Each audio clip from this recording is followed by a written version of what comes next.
আজ রবিবার, তাই সকাল সকাল আমার আর সুদীপের হুজুক চাপলো, চল আমরা হুচুকডাঙ্গা ঘুরে আসি। সেই জন্য বেরিয়ে পড়লাম প্রায় 12টা নাগাদ। 12টা নাগাদ বেরিয়ে পড়লাম সাগরভাঙ্গা হয়ে, দুর্গাপুর 1 হয়ে আমরা পৌঁছে যাব। কিন্তু পৌঁছানোর পথে খানিক দূর যাওয়ার পরই আমাদের চায়ের নেশা উঠল। সেই মতো আমরা গ্যামনের কাছে পৌঁছে গেলাম। গ্যামনের কাছে পৌঁছে যেই আমরা একটি চায়ের দোকান দেখলাম, সেখানে দাঁড়িয়ে পড়লাম। ওখানে একটু চা খেয়ে বিশ্রাম নিয়ে আবার আমরা পরবর্তী গন্তব্যের দিকে এগিয়ে পড়লাম। এগিয়ে যাওয়ার সময় সুন্দর রাস্তা গ্যামন থেকে পেরিয়েই ডান হাতে ঢুকে পড়লাম আমরা হুচুকডাঙ্গার উদ্দেশ্যে।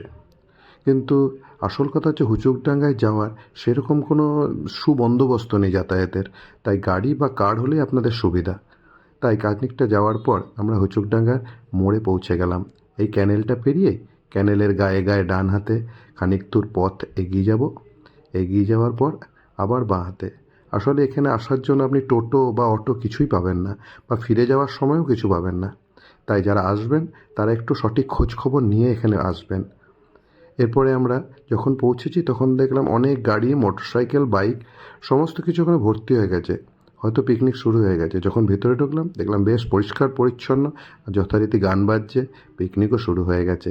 পাশের কটেজগুলো বন্ধ। খানিক দূর এগিয়ে গেলাম, দেখলাম বেশ পরিষ্কার পরিচ্ছন্ন রয়েছে। অনেক পরিবার তখন পৌঁছে গেছে, তাদের পিকনিকের রান্নাবান্নাও চলছে। তাই আমরা খানিকক্ষণ নদীর দৃশ্য দেখলাম। তারপরে আরেকটুখানি এগিয়ে গিয়ে নদীর পাশে নৌকা দেখলাম, অনেকে নৌকায় চাপছে। আমাদের একটু ইচ্ছা করলো চাপতে। নৌকায় চাপার জন্য পার হেড 50 টাকা করে আপনাদেরকে দিতে হবে। আর এখানে আসলে কটেজ আর ফাঁকা মাঠ আর কিছু গাছ ছাড়া সেরকম কিছুই উল্লেখযোগ্য নেই। পাশেই একটি মন্দির আছে, কালী মন্দির। যাওয়ার পথে এই সুন্দর দৃশ্য জঙ্গলের মধ্যে ভিড়ভাট্টার মাঝে একটু মনটা ভালো লাগলো।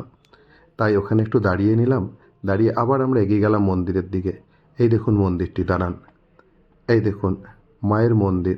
আমরা যখন পৌঁছেছি ততক্ষণে পুজো হয়ে গেছে। মায়ের মন্দিরের গেট ছিল বন্ধ। আর আমি স্নান না করে যাওয়ায় আর মন্দিরে চাপার দৃশ্যটা দেখালাম না। কিন্তু সুদীপ চাপলো, প্রণাম করলো। আসলে আসলে এখানে মন্দির আর নদী ছাড়া উল্লেখযোগ্য সেরকম কিছুই নেই। তাই কিছুক্ষণ ওখানে দাঁড়িয়ে পরিবেশটাকে উপভোগ করে আমরা বাড়ির পথে আবার রওনা দিলাম। ধন্যবাদ সকলকে।